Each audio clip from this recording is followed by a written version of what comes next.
إن الحمد لله نحمده ونستعينه ونستغفره ونعوذ بالله من شرور أنفسنا ومن سيئات أعمالنا من يهده الله فلا مضل له ومن يضلل فلا هادي له وأشهد أن لا إله إلا الله وحده لا شريك له وأن محمدا عبده ورسوله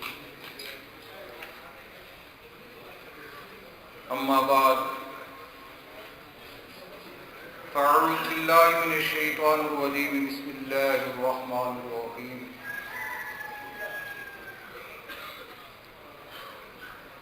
إن الذين يؤذون الله ورسوله لعنهم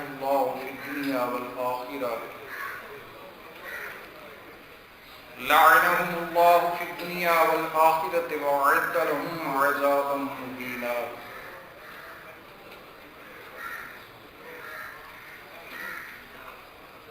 سورۃ الاحزاب کی آیت نمبر 57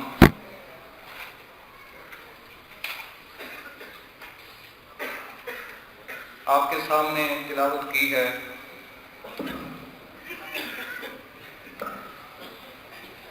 جس میں پروردگار عالم نے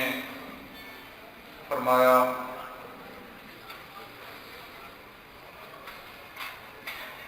کہ بے شک وہ لوگ جو اللہ تبارک و تعالی اور اس کے رسول کو دکھ پہنچاتے ہیں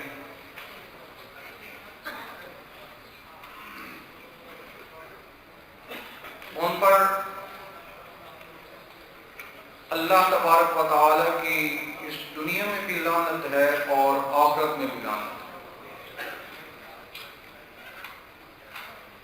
وَأُتْبِعُوا فِي هَذِهِ الدُّنْيَا لَعْنَةً وَيَوْمَ الْقِيَامَةِ. اور اللہ تبارک و تعالی نے ان کے لیے ذلیل کرنے والا، رسوا کرنے والا عذاب تیار کر رکھا ہے. جو لوگ اللہ تبارک و تعالیٰ کو اور اس کے رسول کو دکھ پہنچاتے ہیں. اللہ تبارک و تعالیٰ کو دکھ پہنچانا، اس کے ساتھ اس کی ذات و صفات میں دوسروں کو شریک کر کے، جس طرح حدیث قدسی میں ہے، رسول اللہ صلی اللہ علیہ وسلم نے فرمایا کہ اللہ تعالیٰ فرماتے ہیں ابن آدم شتمنی، انسان آدم کی اولاد یا آدم کا بیٹا مجھے گالی دیتا ہے. ابن آدم شتمنی، یہ مجھے گالی دیتا ہے، اور اس کی گالی یہ ہے کہ وہ کہتا ہے اللہ نے اپنی اولاد بنا لی ہے. اور اولاد جو ہوتی ہے یہ مملوک نہیں ہوتی، اولاد شریک ہوتی ہے. یہ تو آپ جانتے ہی ہوں گے کہ اولاد مملوک نہیں ہوتی، اولاد شریک ہوتی ہے. تو جب یہ کہتا ہے کہ اللہ نے اولاد بنا لی، یہ مجھے گالی دیتا ہے. اللہ تبارک و تعالیٰ کی ذات و صفات میں کسی کو شریک بنانا، یہ اللہ کو دکھ پہنچانا ہے. اور رسول اللہ صلی اللہ علیہ وآلہ وسلم کے احکامات کی نافرمانی کرنا، ان کا انکار کرنا، یہ بھی دراصل اللہ تبارک و تعالیٰ کو ہی دکھ پہنچانا ہے. ایک تو رسول اللہ صلی اللہ علیہ وسلم کو تکلیف پہنچانا، دکھ پہنچانا، یہ ان کی زندگی میں تھا کہ رسول اللہ صلی اللہ علیہ وسلم جب زندہ تھے، اس دنیا میں موجود تھے، اس وقت مخالفین کی نازیبہ حرکات، ان کی طرف سے فطری زبان اور ان کی ان حرکات پر رسول اللہ صلی اللہ علیہ وسلم کو دکھ پہنچتا تھا۔ کچھ تکالیف ایسی بھی تھیں جو آپ نے کی طرف سے بھی ہوتی تھی، مثلا کسی صورت میں آیا ہے کہ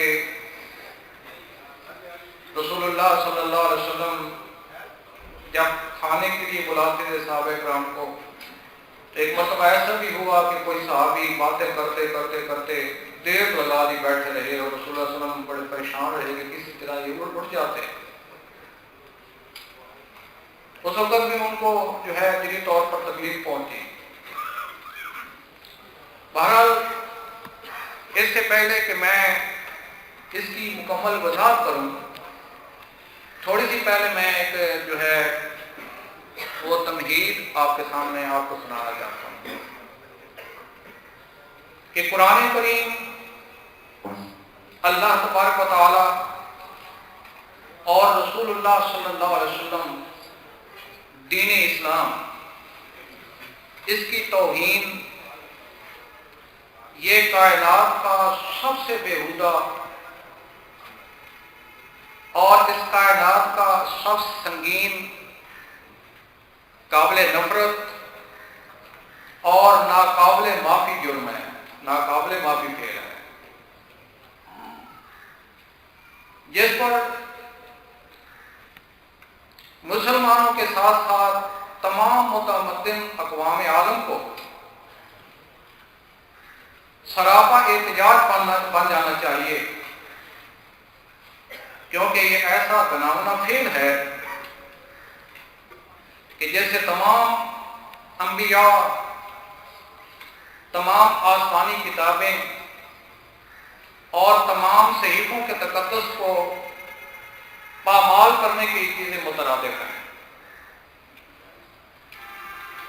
کسی آسمانی کتاب کو، کسی آسمانی صحیفے کو، اللہ تبارک و تعالیٰ کے کسی نبی کی توہین، یہ تمام متمدن اقوام کے لیے، متمدن قوتوں کے لیے لمحہ فکریہ ضرور ہے۔ کیوں؟ پھر قرآن مقدس اس کی توہین، تو یہ بھی تمام جو ہے کتابوں کا نچوڑ ہے۔ اس لیے یہ نہیں کہ باقی اقوام عالم جو ہیں وہ خاموش ہو کر کسی کی نبی کی، اللہ تبارک و تعالیٰ کی یا اس کی مقدس کتاب کی توہین کو برداشت کرتی رہے، اور ایک قوم جو ہے وہ صرف جلوس نکالتی رہے اور سراپا احتجاج بنی رہے۔ اللہ تبارک و تعالیٰ اس کی نبی صلی اللہ علیہ وسلم اور قرآن کی بے حرمتی پر نام نہاد امت مسلمہ کا احتجاج، اس کی پریشانی اور اضطراب اور اس کا احتجاج، یہ بجا، یہ اپنی جگہ پر تھی، مگر لمحہ فکر یہ ہے جو آج ہم نے اس مجلس میں سوچنا ہے، وہ لمحہ فکر یہ ہے کہ آخر اتنے بڑے سانحات کیوں ہو رہے ہیں؟ کبھی قرآن مقدس کی بے حرمتی کی جا رہی ہے، کبھی نبی صلی اللہ علیہ وآلہ وسلم جو ہے ان کی توہین کی جا رہی ہے، اور ان کی توہین کر کے اللہ تبارک و تعالیٰ کی توہین کی جا رہی ہے۔ تو یہ اتنے بڑے سانحات لگاتار کیوں وجود میں آ رہے ہیں؟ ایسا کیوں ہو رہا ہے؟ پہلا سوال۔ دوسرا سوال یہ ہے کہ 200 کروڑ تقریباً اس نام نہاد مسلمانوں کے 200 کروڑ آبادی، ان کے روح و دبدبا، ان کی طاقت اور ان کا احتجاج اور ان کے جذبات کی پرواہ کیوں نہیں کی جا رہی؟ 200 کروڑ 600 کروڑ میں سے 200 کروڑ، باقی 400 کروڑ میں 120 اقوام ہیں، 120، یعنی دنیا میں سب سے زیادہ آبادی اور تقریباً 56 مستقل ممالک رکھنے والی یہ قوم، اس کی روب و دبدبے اور اس کے پاس جو دولتیں ہیں اس سے، اور پھر اس کی طاقت سے اور ان کے جذبات سے یہ قومیں کیوں نہیں ڈر رہی اور ان کی پرواہ کیوں نہیں کی جا رہی؟ اور 56 مستقل مسلم ممالک جو ہے، مسلم ریاستوں کے ہونے کے باوجود ان کے ممکنہ انتقام جو ہے اس کو مد نظر کیوں نہیں رکھا جا رہا؟ یہ سوال ہیں جو ذہن میں گھومتے ہیں۔ کیا غیر مسلم اقوام اس قوم کے کردار اور اس قوم کی غیرت ملی، اس کی حقیقت کو پا گئی ہیں کہ یہ قوم جو ہے اس کا کردار اور اس کی ملی غیرت ختم ہو چکی ہے؟ کیا ان کو یہ پتہ چل گیا ہے؟ کیا ان پر اس قوم کے دلوں میں قرآن مقدس کی عظمت، اللہ کی عظمت، اس کے نبی کی عظمت اور موجودہ احترام دین ان اقوام عالم پر واضح ہو گیا ہے کہ ان کے اندر کتنا احترام جو ہے دلی طور پر باقی رہ چکا ہے؟ کیا اس قوم کے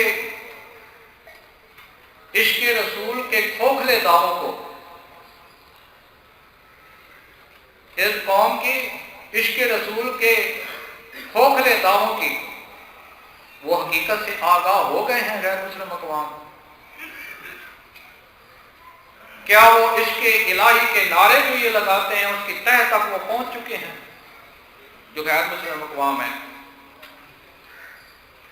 اور کیا یہ بھید ان پر کھل چکا ہے کہ یہ سمندر، اس میں پانی کے سوا کچھ بھی نہیں، اس کے سینے سے اگر لہر اٹھا لی جائے، کیا یہ ان پر بھید کھل چکا ہے؟ نام نہاد اس ملت اسلامیہ کو سوچنا ہوگا کہ اس کا یہ معذرت خواہانہ اسلام اور ورثی اسلام جو بائی چانس یہ مسلمان بن گئے ہیں، وراثت میں مل گیا ہے اسلام، حالانکہ اسلام وراثت میں نہیں ملا کرتا، اسلام تو خود کما کر بنانا پڑتا ہے۔ عقیدہ جو ہوتا ہے یہ ماں باپ سے نہیں ملتا، وراثتی نہیں ہوتا۔ اگر وراثتی ہوتا تو جو بریلویوں کے گھر پیدا ہوتا بریلوی بن جاتا، جو شیعوں کے گھر پیدا ہوتا شیعہ بن جاتا، جو مرزائیوں کے گھر پیدا ہو وہ وراثت میں مرزائیت مل گئی، جو اہل حدیثیت کے گھر میں پیدا وراثت میں اہل حدیثیت مل گئی۔ یعنی جس قوم میں وہ پیدا ہوگا وہ مورثی، اس کا دین تو وہی ہوگا جو قوم والا ہوگا، مورثی تو ہوتا نہیں ہے۔ جس قوم نے بھی مورثی اسلام، وراثت والا اسلام بنایا ہے یا اپنا دین بنایا ہے تو اس قوم نے خطا کی ہے۔ نبی انبیاء جو آئے ہیں ان کے مقابلے میں قوموں نے یہی کہا ہے کہ ہم اپنا مورثی اسلام نہیں چھوڑ سکتے، مورثی دین نہیں چھوڑ سکتے،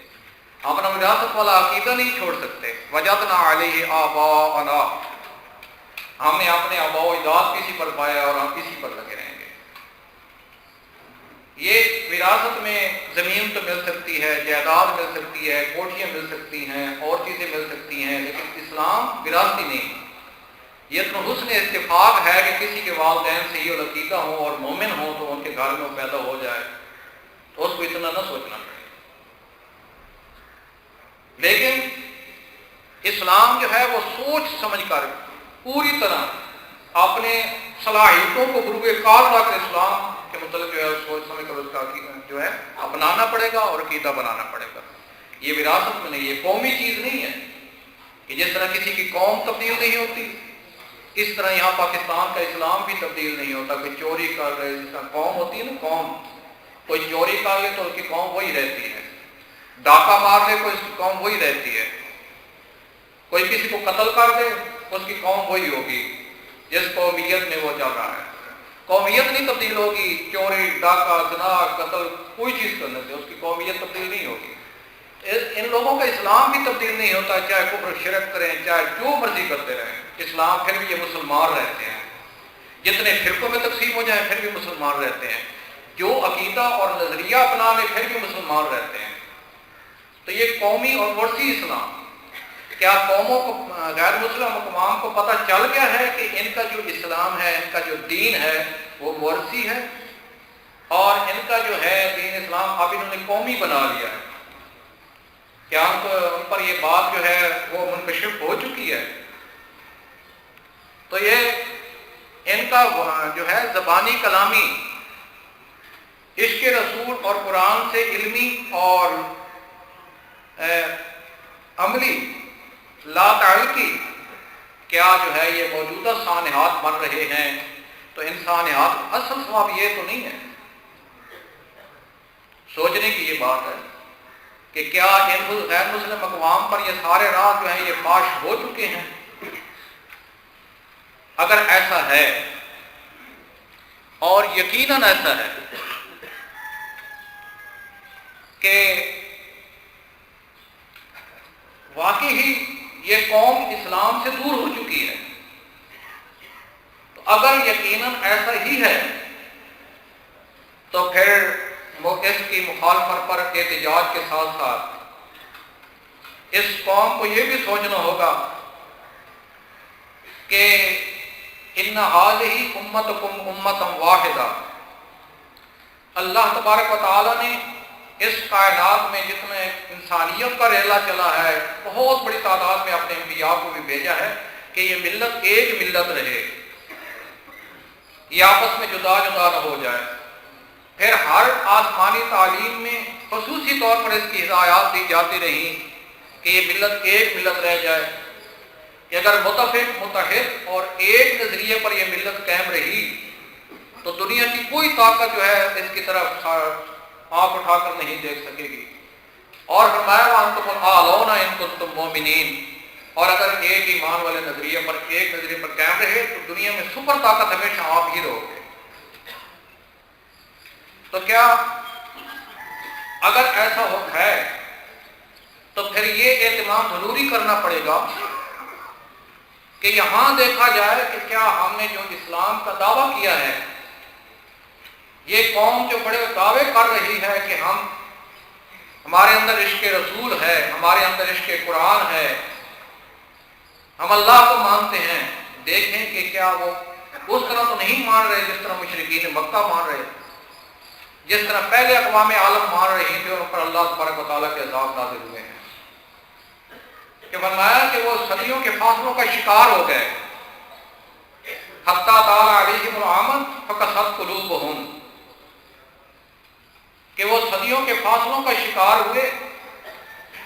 کہ جو جو وقت گزرا ان کی حالت جو ہے وہ تباہ ہوتی گئی، وہ فرقوں میں مختلف ٹولیوں اور گروہوں میں تقسیم ہو گیا، طاقت ختم ہو گئی، ہوا اکھڑ گئی ان کی. تو پھر آگاہ رہنا چاہیے اس بات سے کہ جاننے اور نہ جاننے میں زمین و آسمان کا فرق ہے.